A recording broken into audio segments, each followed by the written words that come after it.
nakikita yun sa'yo ngayon. And all will be alright in time. Masakit sa akin na hindi ako yung taong pinangako ko sa'yo. You never really love someone Yun na. to Hindi ko nakikita yun sa'yo ngayon. forgive.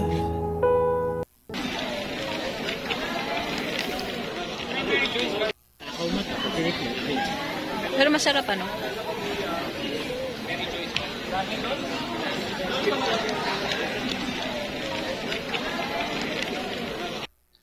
Welcome back, mga kaaldab. Ito na naman po ang inyong lingkod, si Mr. Destiny. At syempre, magbibigay na naman po tayo ng pinakamainit na update po ngayon sa social media, mga kaaldab. Remind ko lang po sa mga hindi po naiintindihan yung mga ina-update ko, sa mga nagre-react po sa mga sinasabi ko, nire-respeto ko po kayo at ginagalang. Alam nyo naman po, pagdating sa social media, kung ano lang po yung trending, kung ano lang po yung pinag-uusapan, nandun lang po tayo. Di po ba?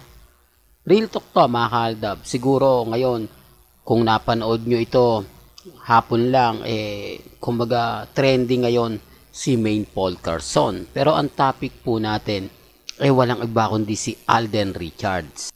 Ito medyo controversial to, mga kaaldab. Kasi kung titignan nyo po at kung pagbabasihan nyo yung mga pinagdadaanan daw ni Alden Richards habang ginagawa po nila ni Julia Montes ang pelikula na nila, talagang medyo mabigat nga po raw.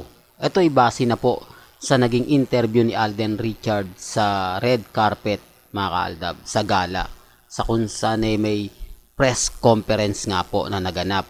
Sinasabi ko lang po ito, alam ko maraming magre-react, maraming wala namang kami gaanong napansin, wala namang kakaiba sa mga sinabi ni Alden Richards, bukod sa mga fans na nagmahal sa kanya, sumusuporta sa kanya, yung walang, kumbaga, parang inaamo niya lang yung mga fans, especially yung Aldab Nation, para suportahan siya, etc. etc. Di po ba? Alam ko yan po yung gagawin nila.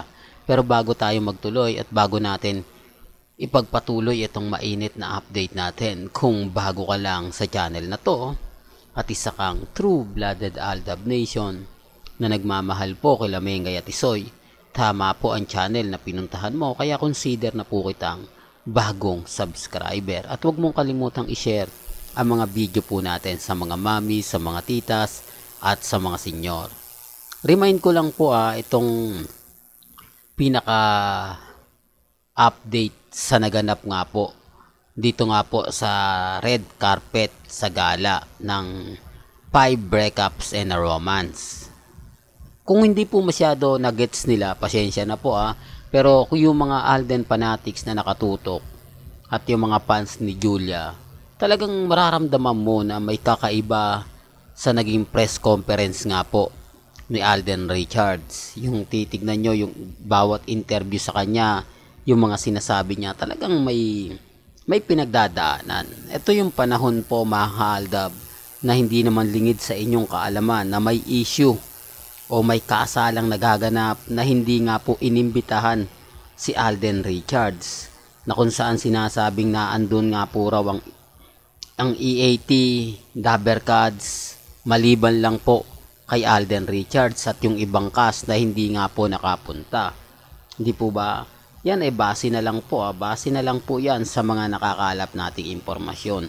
Alam nyo naman po, pagdating sa update na ganyan, sa mga sinasabi ni Alden, madali na pong pag-aralan niya ng Aldab Nation.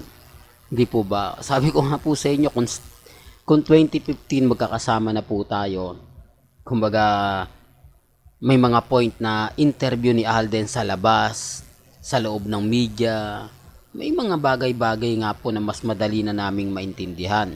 Ito po yung hindi po kasi alam at hindi po, kumbaga, masasabi na ganito ganyan, etc. etc. Di po ba? Mahirap pong ipaliwanag, mahirap pong, kumbaga, ipaintindi, lalo na nga po kapag hindi mo talaga napanood o nakuha ang buong interview kay Alden Richards. Sabi ko nga po sa inyo, marami na naman magre-react nito, marami na naman po ang mambabas sa akin na ikaw na naman Mr. Destiny, bumanat ka na naman, halata na naman na yung mga sinasabi mo hindi tugma sa mga nakikita namin, nababasa namin. Wala naman pong problema ron.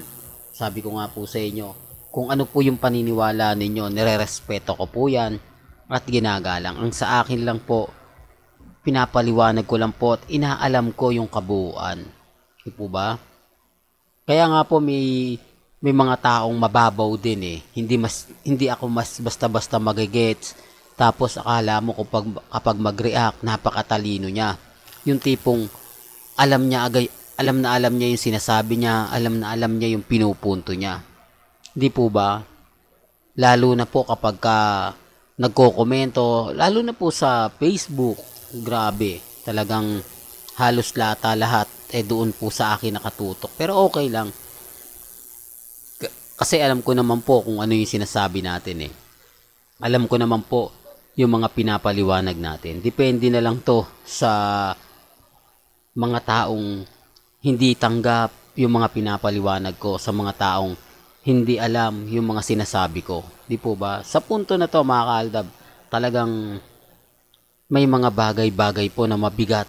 May mga bagay-bagay po na mapapaisip din yung iba na sa mga sinasabi ko. At least ako, kahit papaano nagkakaroon ng idea. Di po ba? Yung mga ilang netizen na, oo nga no, Mr. Destiny. Alam mo, napakinggan ko rin yan eh at napanood ko rin yung video na yan. Talagang medyo malalim si Alden Richards sa mga sinabi niya. Medyo, sabi nga po niya, medyo pressure na agad-agad siya.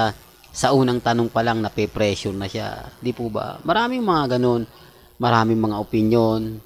Maraming kanya-kanyang reaksyon. Lalo na po sa mga fans, di po ba? Lalo na po sa ADN.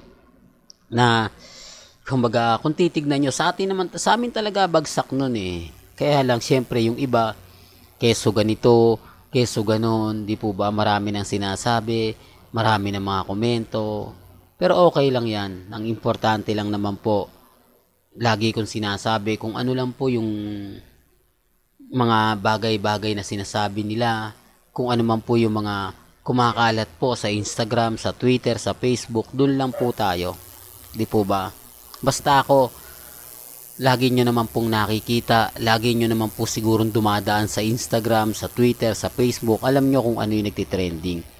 Alam niyo kung ano yung po yung pinag-uusapan.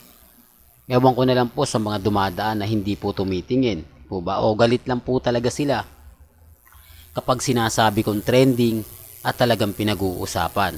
Po ba? Ganun lang naman po sila kadali. Lalo na po kapag may point na, oy, ayan na naman si Mr. Destiny.